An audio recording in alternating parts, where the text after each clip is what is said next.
Okay, so the crab hold is an excellent position, but it's not always accessible for everyone. So I wanted to break down a couple of some starting progressions that we can initiate the movement with to eventually work up to a full crab hold.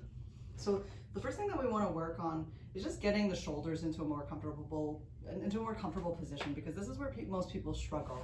We spend so much of our day so internally rotated. So it is a big challenge to open up the shoulders, but then also add load to it. So we want to start with our feet about shoulder width apart. It should be a nice, comfortable, neutral position.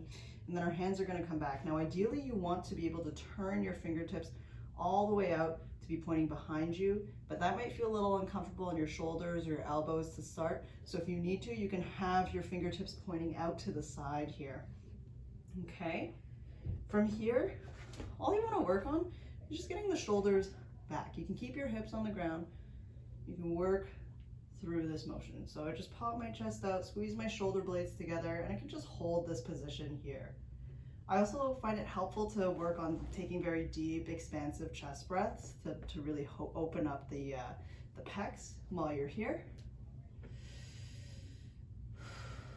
Okay, and once this feels comfortable for you, we can start to work on pushing down into the ground. And again, you don't need to lift your hips up quite yet.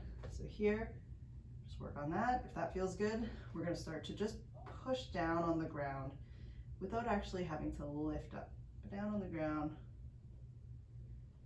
Okay, and this is going to start to just build the strength in your shoulders and get your shoulders used to a little bit of load here.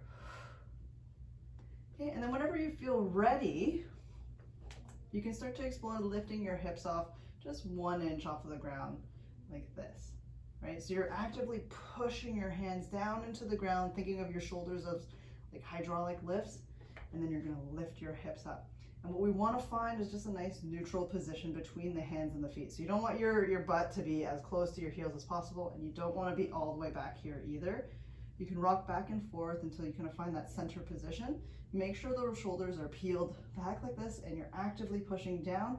And then from here, you want to make sure that your head is also in a neutral position. So I find that looking up at the top kind of corner of the room is really helpful for that, to keep your neck in alignment.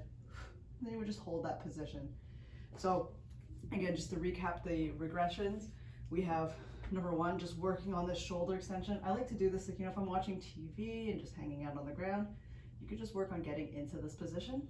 Number 2, so to push down on the ground without actually actively lifting up the hips. And then finally, when you feel ready, you can lift up the hips, pushing down and pulling the shoulder blades back, lifting the head up into a neutral position.